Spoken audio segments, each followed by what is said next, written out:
Рамазан айы әйтеп киткәнчә, үзе бер мәдрәсә, үзгәрү вакыты. Инде без тырышырга тиешбез менә шул көннәрдә, инде үзебезне яхшыртырга. Һәм шулай ук күп игътибар итә торган агъза. Ул да булса калб. Пәйгамбәрбез саллаллаһу алейхи ва саллям мәшһүр хадисендә әйтте: кеше тәнендә бер ит кисәге бар. Бер бәләкәй бер кисәк. Ул салих булса, ул туры булса, бөтен тәндә туры була. Инде ул авыру булса, бөтен тәндә авыру була, диде Пәйгамбәрбез саллаллаһу алейхи ва саллям. Аля ва хия калб. Ул калб диде. Һәм безнең калбыбыз каты була икән. Инде бу начар бер билге. Аллаһ субханаһу ва тааля Куръан-ы Кәримдә әйтте: хәсрәт булсын ди. Һәм олы җәза. Кем Аллаһ субханаһу ва тааляның зикренә карата калбләре каты булганнарга диде. Һәм алар һичшиксез олы адашуда. Инде безнең калбыбыз каты икән, бу хәсрәт. Калбыбыз каты икән, Аллаһ субханаһу ва тааля әйтеп киткәнчә, бу кеше, ягъни калб әһле Аллаһтан олы көчле газапка дучар булачак. Мусульман кеше инде тырышырга тиеш аның калбы йомшак булуын. Һәм шул калбның каты булуына 7 сәбәпче, 7 әйбер китерә. Һәм без шуларны белеп, шулардан ярак булырга тиешбез. Иң беренче галимнәр әйттеләр, бу Аллаһ субханаһу ва тааляның китабы турында фикер йөртмәү. Ягъни без укыйбыз, ләкин Аллаһ субханаһу ва тааля бу аятларда нәрсә турында әйтә, ни өчен әйтә дип фикер йөртмибез, уйламыйбыз. Һәм бу калбның каты булуына китерә диде. Аллаһ субханаһу ва тааля Мухаммад сурасында әйтте: Куръан Аллаһтан китабында фикер йөртмиләрме алар дип. Аларның калбләрендә юзаклар диде. Ягъни йөртмәү сәбәпле аларның калбләрендә юзаклар диде. Ягъни бу Аллаһ китабы укугына түгел, бәлки Аллаһ Тәгалә бу аятларда нәрсә әйтә, без укып, тәфсирен укып фикер йөртергә тиешбез. Һәм шул фикер йөртү безнең калбыбызны йомшарта. Пәйгамбәрбез саллаллаһу алейхи ва саллям әйтте: сезнең арагызда Аллаһның китабы. Аны каралары да, аклары да, кызыл тәнле кешеләр дә бөтенсе укыйлар. Укыйлар, анда нәрсә әйткән фикерлиләр дип. Һәм без дә өйрәнегез китабын. Өйрәнегез яттан түгел, мәгънәсен өйрәнегез. Аллаһ субханаһу нәрсә турында әйтә дип. Хәтта вакыт килгәнчә хәтле диде. Һәм ул сыйфатлар бирде киләчәктә булган хәлләрне. Кешеләр туратырлар, ягъни тигез итеп, матур итеп укырга тырышалар. Укны тигез дип ясаган кебек, җиренә җиткереп укыганда бөтен тәҗвидләрен, ниләрен, бәхрәҗләрен чыгарга тырышырлар диде. Ләкин ул тамактан астанрак төшмәс диде. Ягъни аларның калбләренә бу аятлар тәэсир итмәс диде. Чөнки алар бу дөньяның әҗрен теләрләр, ахиратның теләмәсләр диде. Ягъни без калбыбызның йомшаруын телибез икән, инде Аллаһ субханаһу ва тааля бу аятларда нәрсә әйткән, укып, тәфсирләп тырышырга тиешбез. Инде яттан укуына түгел. Икенчесе, галимнәр әйттеләр, ахират турында, үлем турында фикер йөртү сәбәпле диде. Ягъни асылда уйлап карасак, ягъни без дөньяга биреләбез икән, үлем баруын онытабыз икән, безнең калбыбыз каты булачак. Әле бер сәгать элек кенә җеназадан кайттык. Апабыз ураза тотып, ифтардан соң кайтып барганда машина бәрә. Һәм бу безнең өчен бер дәрес булырга тиеш. Бер нинди авыру түгел, сау-сәламәт. Бәлки аның инде бу Рамазан ахырына хәтле планнары булгандыр. Кайсы көндә кайсы җиргә ифтарга барам, кайсы мәчеткә таравихка барам дип, ләкин үлем сәгате билгеле иде. Үлем фәрештәсе көтеп торды.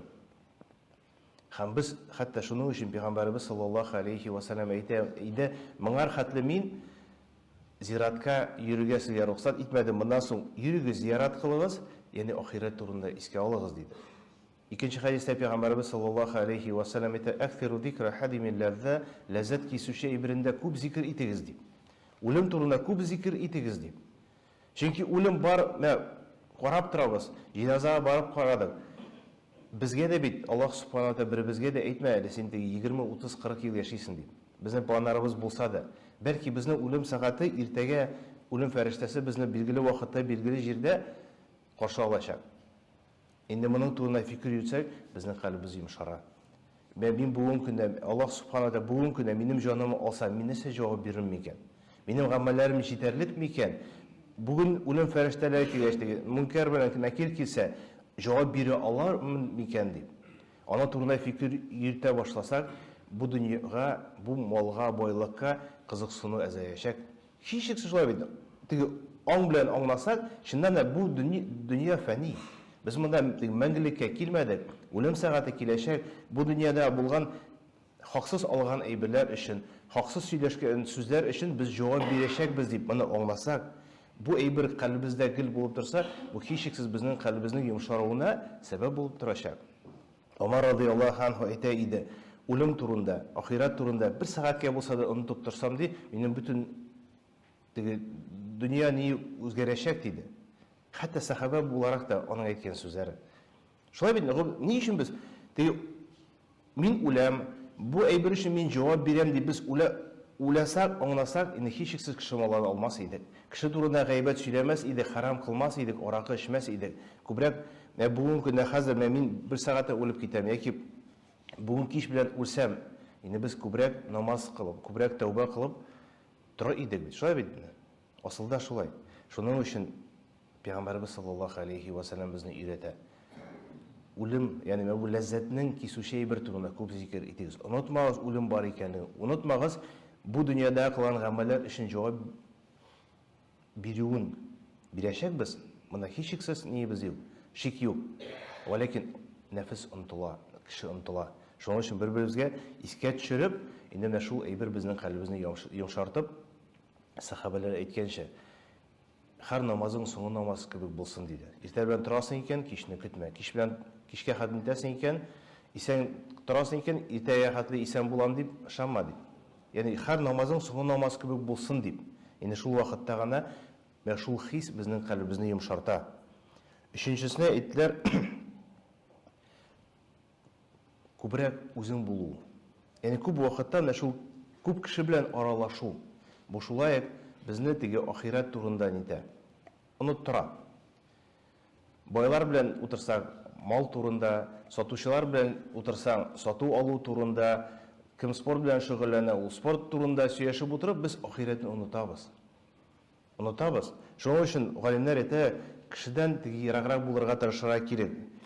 Бер үзенә бер мөгаен бер вакыт алып, өйдә үзеңә калып, ахират турында фикер йөртергә.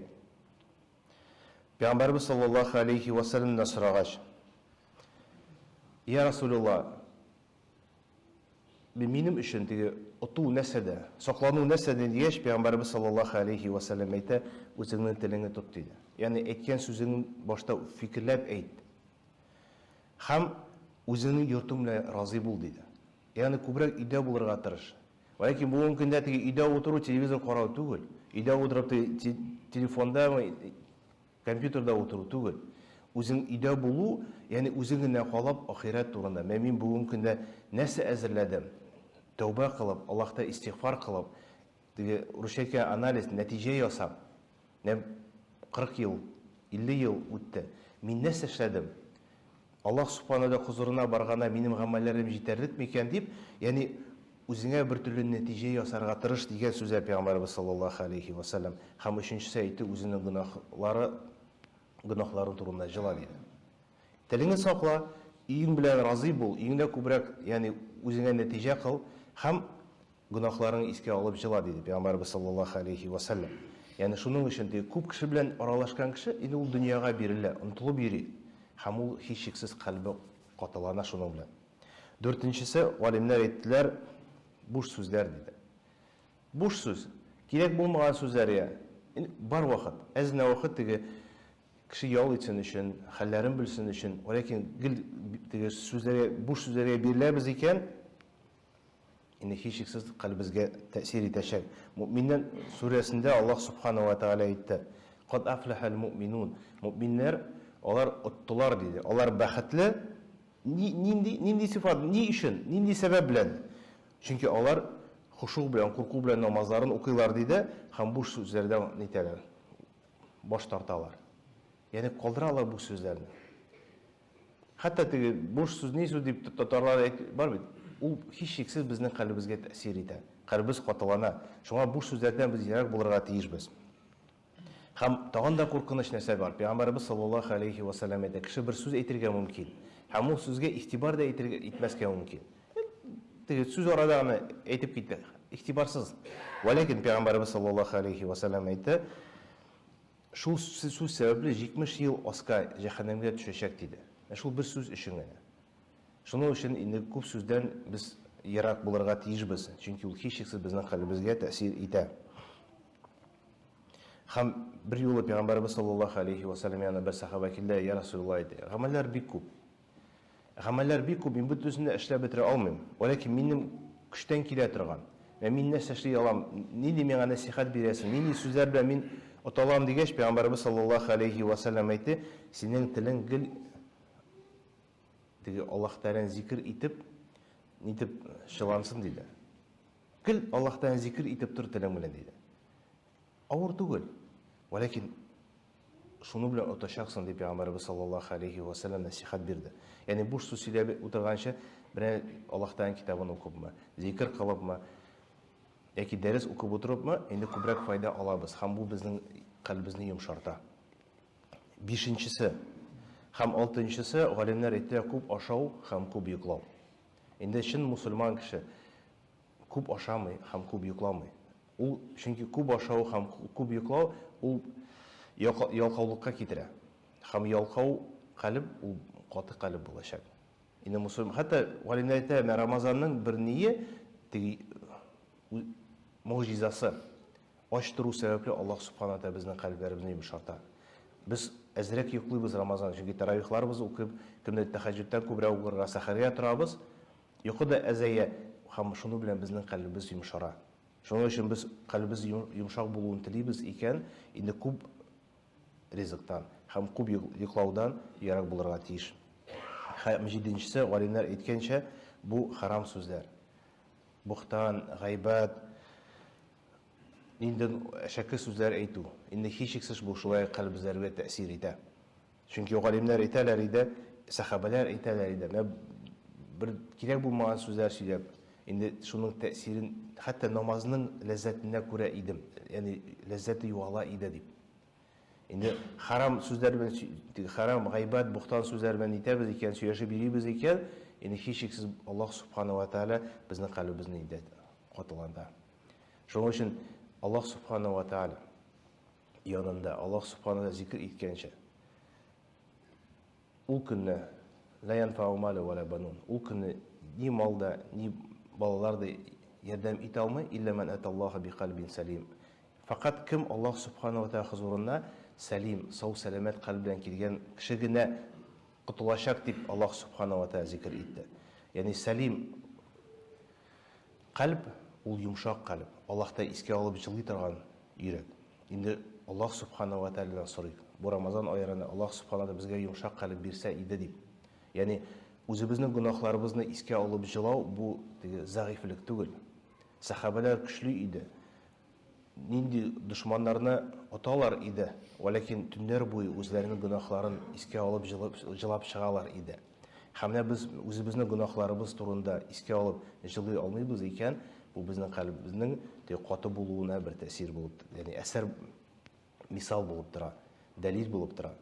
Шуның өчен Аллаһ субхана ва тааля йомшак калб сорап, ягъни шул катылыктан Аллаһ субхана ва тааля безне сакласа иде, азат итсә иде. Ва кулу каула хада ва астагфируллаһ ва атубу илейх.